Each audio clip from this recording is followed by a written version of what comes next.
আপনি বাংলাদেশে বিচ্ছিন্নভাবে ইসলাম প্রতিষ্ঠা করে ফেলবেন। আপনি কি জানেন বাংলাদেশে এখন জাতিসংঘের অফিস? মানবাধিকার কার অধিকার? আপনারা তো মানুষ না, ওরা হচ্ছে মানুষ, ওদের অধিকার রক্ষার অফিস, এটার নাম মানবাধিকার। ওদের হিসাবে তো আপনারা মানুষ না। আপনি জানেন কি না একটা শব্দ আছে, শব্দটার নাম হলো গুইম। এরা বলে গুইম, আমরা হচ্ছি গুইম, আর ওরা হচ্ছে মানুষ, হিউম্যান। এই জন্য হিউম্যানিটেরিয়ান ল, ওরা হিউম্যান, আমরা হিউম্যান না, আমরা গুইম। এই জন্য ওদের বাঁচানোর জন্য ওদের ল বানাইছে ওরা। তো কাজেই আজকের বাংলাদেশ আর 2000-1500 বছর আগেকার আরবের মদিনা একটা সার্কামস্টেন্স নয়।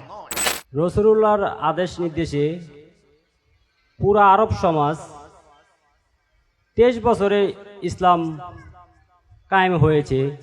এখন আমরা যারা হিজবুত তৈরিতে আছি 30 বছর তো পার হয়ে গেল, এখন আমাদের কতটুক কায়েম হয়েছে বা কতটুক পর্যায়ে যাব, আমার এই উত্তরটি আমাকে দিবেন।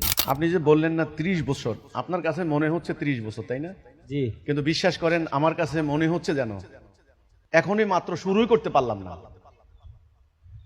আপনারা যারা পুরনো হিজবুত তৌহিদ আছে তাদের কাছে জিজ্ঞাসা করেন আমাদের কথা বলা কতটা কঠিন ছিল। আমাদেরকে কোনো বাড়িওয়ালা বাসা দিত না, এখনো আছে। যদি শুনছে হিজবুত তৌহিদ, বাসা নাই। গার্মেন্টসে চাকরি করে আমাদের কোনো কর্মী যদি শুনছে এটা হিজবুত তৌহিদ, তার চাকরি পরে সঙ্গে সঙ্গে শেষ। স্কুলে মাস্টারি করে যদি শুনছে এটা হিজবুত তৌহিদ, ওরে কালকে থেকে বের করে দিছে। কলেজ বিশ্ববিদ্যালয় যদি শুনে হিজবুত তৌহিদ, এই স্কুলে আমাদের সদস্যদেরকে, আমার ছোট ভাইকে একদিন স্কুল থেকে বের করে দিছে। আমরা মিটিং করতে পারতাম না। আজকে সেখানে বাংলাদেশে হাজার হাজার হিজবুত তৌহিদ, প্রত্যেকটা জেলায় আমাদের অফিস, বিশাল সাইনবোর্ড দিয়ে। এই বিজয়ের শুকরানা তো আমি আদায় করতে পারতেছি না। আপনাদেরকে তো আমি বুঝাতে পারবো না ভাই, আমরা কোথায় ছিলাম বুঝাতে পারবো না। আমার গ্রামে আজকে এখানে আপনারা শত শত লোক মিটিং করতেছেন, আমি তো সারা রাত সেজদা কানলেও কোনো শুকর আদায় করতে পারবো না। আমি নোয়াখালীর মামলায় আমার আজ পর্যন্ত আমি আসামি, এরা মিথ্যা মামলা দিয়েছে। আমি ফেনি হইয়া ঘুরা হাজিরা দিতাম, আমার বাজারের উপর দিয়ে যেতে পারতাম না। বাসে বাসে বাসে বাসে পাহারা দিত। এলাকার মধ্যে একটা হ্যান্ডবিল ঢুকানো যায়, আমরা আসলে কি বলি আমাদের কথা কেউ শুনতো না, ওদের কথা শুনতো। আমরা সায়দাবাদে বাসের মধ্যে হ্যান্ডবিল দিতাম, ঢাকায় বসে বসে নামে নামে চিঠি দিতাম। এখানে ডাক পিয়ন করতো একটা ইসলামিক সংগঠনের নেতা, উনি কি করতো, ওই ডাক পিয়ন আসলো, উনি খুলে খুলে খুলে খুলে চিঠিগুলো ফালাই দিছে। এরকম জালেমরা আবার ইসলামিক সংগঠন করে।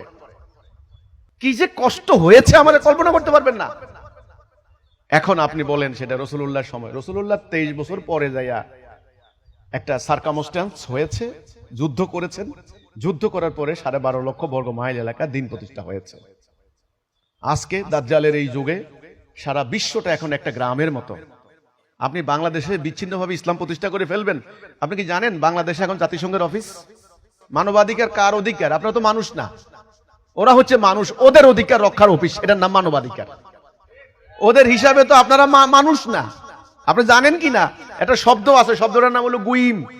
এরা বলে গুইম, আমরা হচ্ছি গুইম, আর ওরা হচ্ছে মানুষ, হিউম্যান। এই জন্য হিউম্যানিটেরিয়ান ল, ওরা হিউম্যান, আমরা হিউম্যান না, আমরা গুইম। এই জন্য ওদের বাঁচানোর জন্য ওদের ল বানাইছে ওরা।